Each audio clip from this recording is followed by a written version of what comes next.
अधिकारस्य मा फलेषु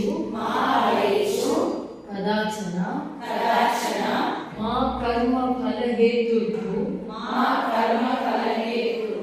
मा ते संगोस्तु अकर्मणि. Meaning of this, कर्मण्ये वा अधिकारस्य. अधिकारस्य means we have right only to do karma. कर्मण्ये वा अधिकारस्य. ನಮಗೆ ಅಧಿಕಾರ ಇರೋದು ಕರ್ಮ ಮಾಡೋದಕ್ಕೆ ಮಾತ್ರ. ಓಕೆ, ಅದಕ್ಕೆ ಫಲದ ಮೇಲೆ ನಮಗೆ ಅಧಿಕಾರ ಇಲ್ಲ.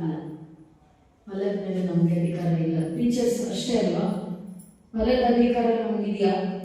ಕಳಿಸ್ತೀವಿ, ಬಿಡ್ತೀವಿ ಅಷ್ಟೇ ಅಲ್ವಾ. ನಮ್ಗೇನಿರೋದು ಕಲಿಸು, ನಮ್ಮ ಕರ್ಮ ಏನು ಕಲಿಸು.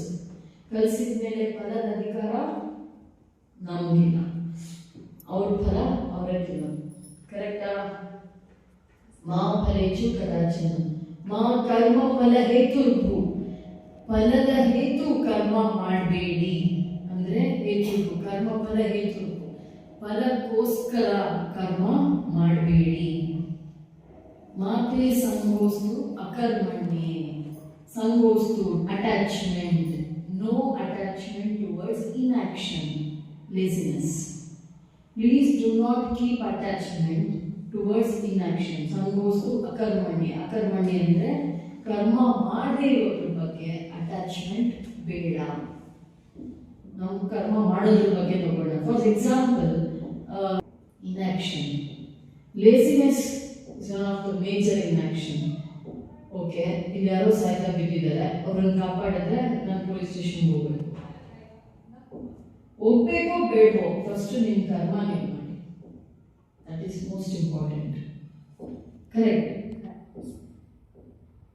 ಫಲ ನಮಗೆ ಗೊತ್ತಿಲ್ಲದೆ ನಮಗೆ ಸಿಗುತ್ತೆ. ಸಮಾಜಕ್ಕೆ ಒಳ್ಳೇದು ಮಾಡೋರಿಗೆ ಸ್ವಯಂಗೂ ಒಳ್ಳೇದಾಗತ್ತೆ, ಸಮಾಜಕ್ಕೂ ಒಳ್ಳೇದಾಗತ್ತೆ. ಸ್ವಾರ್ಥಕ್ಕೋಸ್ಕರ ಕೆಲಸ ಮಾಡೋರಿಗೆ ಯಾವತ್ತೂ ಅವ್ರಿಗೂ ಏನು, ಅವರು ಅದು ಯಾವುದೋ ಹಿಂದೆ ಓಡ್ತಾನೇ ಇರ್ತಾರೆ, ಅವ್ರಿಗೂ ಒಳ್ಳೇದಾಗಿರಲ್ಲ, ಸಮಾಜಕ್ಕೂ ಅವ್ರು ಏನೇನು ಮಾಡಕ್ಕೆ ಸಾಧ್ಯ.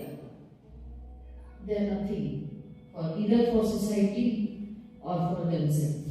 They are neither for society nor for themselves. ಅದೇ ನೀವು ಸೊಸೈಟಿ ಮಾಡಿ, ನೀವು ಈ ಸೊಸೈಟಿ ಒಂದು ಭಾಗನೇ ಅಲ್ವಾ. ಸೊ ಆಟೋಮ್ಯಾಟಿಕ್ ಆಗಿ ನಿಮಗೂ ಅದು ಒಳ್ಳೇದು ಆಗೇ ಆಗುತ್ತೆ. ಸೊ ಒಳ್ಳೇದು ಏನೇ ಆಕ್ಷನ್ ತಗೊಬೇಕಾದ್ರೂ ಒಂದು ಹೆಜ್ಜೆ ಇಡಿ. ನೀವು ಒಂದು ಹೆಜ್ಜೆ ಇಟ್ಟರೆ ಭಗವಂತ ನಿಮಗೆ ನಾಸ್ಕೆನ ಒಂದು ಹೆಜ್ಜೆ ಇಡಕ್ಕೆ ನೀವು ತುಂಬಾ ಭಯ ಬಿದ್ದರೆ, ಅಯ್ಯೋ ನನ್ನ ಕೈಲಾಗಲ್ಲ,